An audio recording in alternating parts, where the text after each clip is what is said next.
Anna, the podcast where we help you speak English with confidence, one real conversation at a time. I'm Anna. And I'm Mike. Hey everyone, so happy you're here today. Whether you're watching on YouTube or listening on the go, we're really glad you joined us.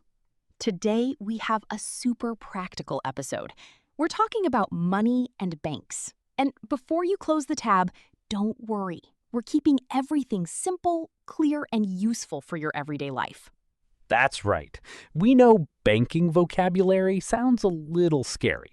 But trust us, by the end of this episode, you'll feel so much more comfortable next time you walk into a bank or use an ATM. We're going to go through real conversations, like the kind you actually have at a bank. We'll explain important words, give you useful phrases, and even do some short role plays together. And if you're new here, welcome to the StartSpeak English family. Please hit that subscribe button right now. It helps us so much, and it means you won't miss any future episodes. Also, drop a comment below. Tell us, where are you watching from today? We love hearing from our learners around the world. Okay, Mike, are you ready? I was born ready. Let's do this. All right, so let's start from the very beginning. Imagine you just moved to a new city, maybe even a new country. One of the first things you need to do is open a bank account. Mike, have you ever opened a bank account in a different language? Oh, yes. And let me tell you, it was confusing at first. I didn't know what to say or what documents to bring. I just stood there smiling nervously. We've all been there. So let's make sure our listeners don't have that moment. Let's talk about opening a bank account. When you walk into a bank and want to open an account, you'll probably say something like, "Hello, I'd like to open a bank account, please." That's a great starting sentence. Let's break it down. I'd like to. This is a polite way to say I want to. It's friendly and professional at the same time. Open an account means you want to start a new account at the bank. The bank employee, we can call them a bank teller or a customer service representative, will usually ask you some questions. Let's do a short role play. Anna, you be the bank teller. Sure. Okay. Welcome to First City Bank. How can I help you today? Hi, I'd like to open a bank account, please. Of course. What type of account would you like? We have a current account and a savings account. What's the difference? A current account is for everyday use, for spending, paying bills, and receiving your salary. A savings account is for saving money over time, and it usually gives you a small amount of interest. I see. I'd like a current account, please. No problem. Can I see your ID and proof of address? Sure, here you go. Back to normal voice. Great. So let's talk about some of the key words there. Current account. This is the account you use for daily life. Some countries call it a checking account. Savings account. This is where you keep money for the future. Proof of address. This means a document that shows where you live. It could be a utility bill or a letter from the government. And ID. That's your identification document, usually your passport or national ID card. Pronunciation tip. The word account, say it like this. Account. Put the stress on the second part. Account. Say it with us. Account. Account. Nice. Okay, let's move on. You've opened your account. Great. Now, let's talk about bank cards. Yes. When you open an account, the bank usually gives you a card. There are two main types, a debit card and a credit card. A debit card uses the money you already have in your account. So if you have $100 in your account, you can only spend $100. A credit card lets you borrow money from the bank to pay for things. But be careful, you have to pay it back later, sometimes with extra fees. Those extra fees are called interest. At the bank, you might say, "Can I get a debit card with my account?" Or, "How do I activate my card?" Activate means to turn on the card and make it ready to use. Another useful question, what's the daily spending limit on this card? The spending limit is the maximum amount of money you can use per day. Good one. And the bank teller might say something like, your daily limit is $500. You can increase it by calling our customer service line. Customer service is the team that helps you with questions and problems. Most banks have a phone number and now also an app for this. Mike, all right, let's talk about something very common: depositing money. To deposit means to put money into your account. So if someone gives you cash, maybe you sold something or a friend paid you back, you can take that cash to the bank and deposit it. At the counter, you might say, "I'd like to deposit some money, please." The teller will ask, "How much would you like to deposit?" You can say, I'd like to deposit $300. They'll give you a receipt. That's a printed piece of paper that shows the transaction. Always keep your receipt. Great tip. And the opposite of deposit is withdraw. To withdraw means to take money out of your account. You might say, I'd like to withdraw $200, please. Simple and clear. The teller might ask, would you like that in large or small bills? Bills means paper money. Large bills are bigger amounts like $50 or $100. Small bills are things like $5 or $10 notes. Pronunciation tip here.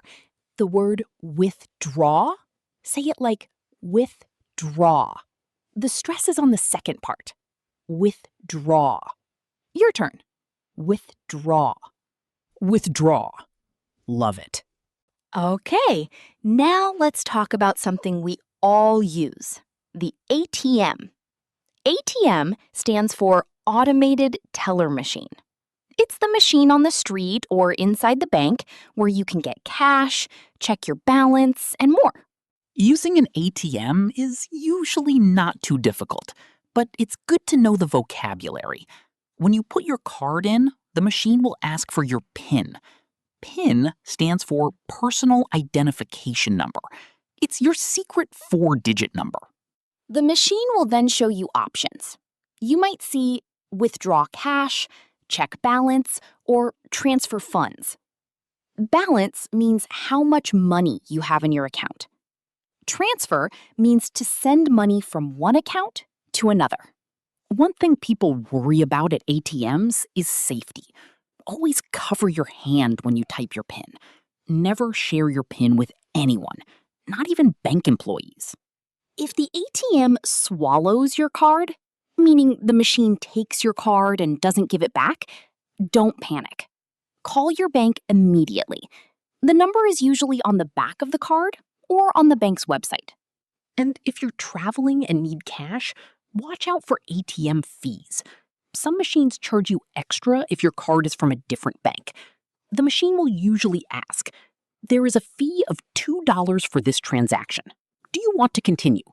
You can say yes or cancel and find a different machine. Anna, let's talk about something really positive now: saving money. Do you have a savings goal, Mike?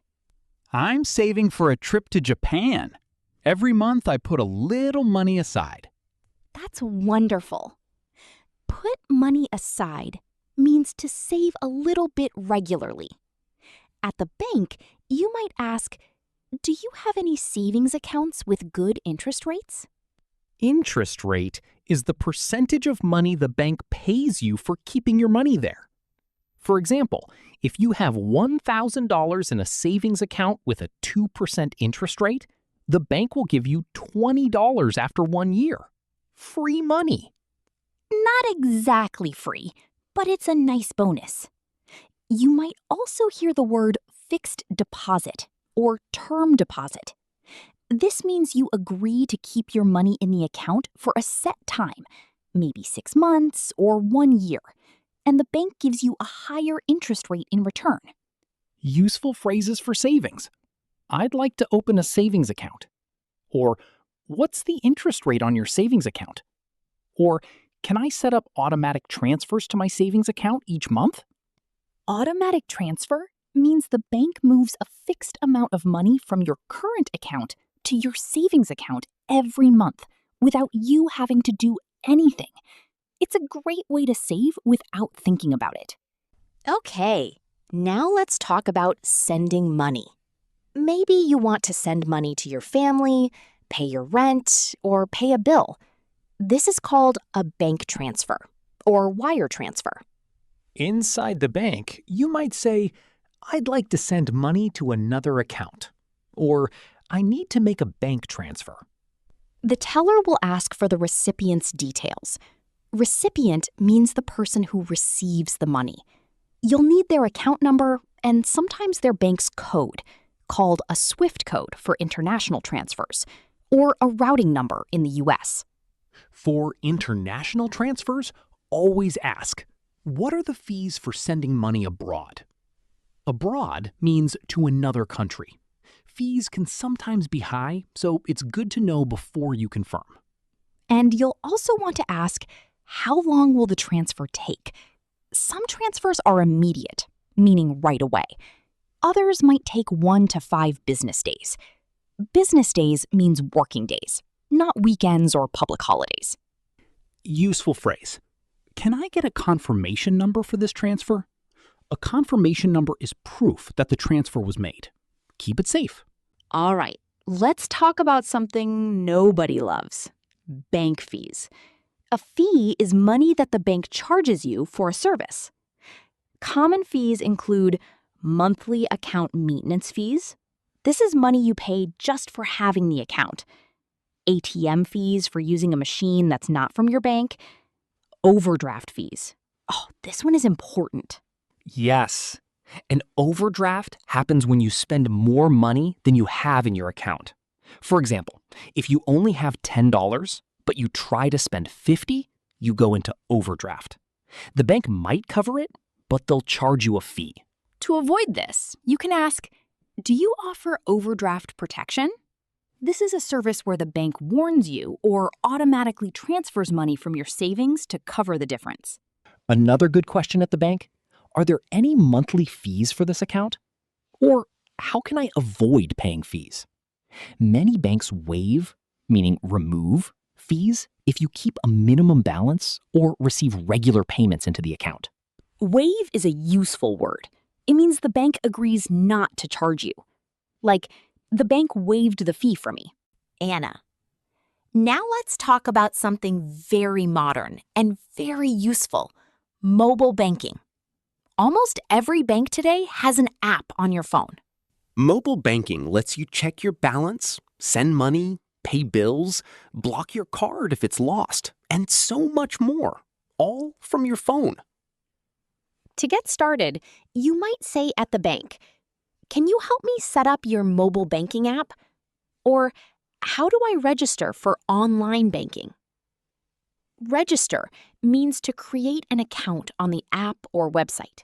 The bank employee will help you create a username and password. They might also set up two-factor authentication. This is a security step where you confirm your identity using a code sent to your phone. Useful app vocabulary: log in, to enter your account using your username and password. Transfer, to send money. Statement, a record of all your transactions. Notifications, alerts that tell you when money comes in or goes out. Mobile banking is great, but always be careful. Never use public Wi-Fi to check your bank account. And if you get a message or email asking for your bank details, that could be a scam. A scam is when someone tries to trick you to steal your money. Real banks will never ask for your password by email or text. If you think something is wrong, call your bank immediately. The number is on the back of your card or on their official website. All right, before we wrap up, let's do one quick full role play. I'll be a customer, Anna will be the bank teller. Ready? Let's go. Hello, good morning. Good morning. Welcome to Citibank. How can I help you? Hi, I'd like to check my account balance and also ask about sending money abroad. Of course. Can I have your account number and ID, please? Sure, here's my passport. Thank you. Your current balance is $850. And for international transfers, there's a fee of $15, and it takes 2 to 3 business days. Okay, and is there a faster option? Yes, we have an express transfer. It arrives the same day, but the fee is $30. I see. I'll go with the regular transfer. Thank you. Perfect. I'll need the recipient's full name, account number, and SWIFT code. Do you have those? Yes, I have them right here. Great. I'll process that for you now. You'll receive a confirmation text message when it's done. Wonderful. Thank you so much. You're welcome. Have a great day. And that's how it's done. See? It's not so scary at all. Really not. And the key is just knowing the right words and phrases. You don't need to be perfect. You just need to communicate clearly. That's such a good point, Mike. And that's something we always say here on StartSpeak English. Perfect is not the goal. Clear communication is the goal. If you make a small mistake, that's okay. Native speakers make mistakes too. The important thing is that you keep trying, keep practicing, and keep shading up. Every time you use a new word or phrase in real life, you're making progress. Maybe today you'll say, "I'd like to withdraw some money, please," at the ATM. And that's a win. Write down 5 new words from today's episode. Put them in your phone, stick them on your wall, say them out loud. Repetition is how we learn. And if you can, try to visit your bank or use your banking app in English this week. Even just reading the English version of your bank's website helps. You'll be surprised how much you already understand. Mike, all right, let's do a quick recap of the big ideas from today. Anna, opening an account. Use "I'd like to open a current account, please." Mike, bank cards. Know the difference between a debit card and a credit card. Anna, deposits and withdrawals. "I'd like to deposit" and "I'd like to withdraw." Mike, ATMs. Remember your PIN, check for fees, and keep your card safe. Anna, savings. Ask about interest rates and automatic transfers. Mike, sending money. Ask about fees, transfer times, and always get a confirmation. Anna, mobile banking. Great for everyday use, but stay safe online. And Mike, and bank fees. Always ask, always know what you're paying for. Beautiful. That was a packed episode. Mike, before we go, a big thank you to everyone watching and listening today. You're putting in the effort to improve your English, and that takes real courage. We're proud of you. Honestly, learning a language is not easy, but you're here, you're doing it, and we think that's amazing. Subscribe if you haven't already. We put out new episodes regularly, and every single one is designed to help you with real, practical English for everyday life. Also, leave us a comment. What banking topic do you find most difficult? Or tell us a funny story from a bank visit. We read every comment. And share this episode with a friend who's also learning English, because learning together is always more fun. All right, that's it for today's episode of StartSpeak English. Thank you so much for spending this time with us. Keep practicing, keep speaking, and remember, every word you learn today brings you one step closer to the confident English speaker you want to be. We'll see you in the next one. Bye, everyone. Take care.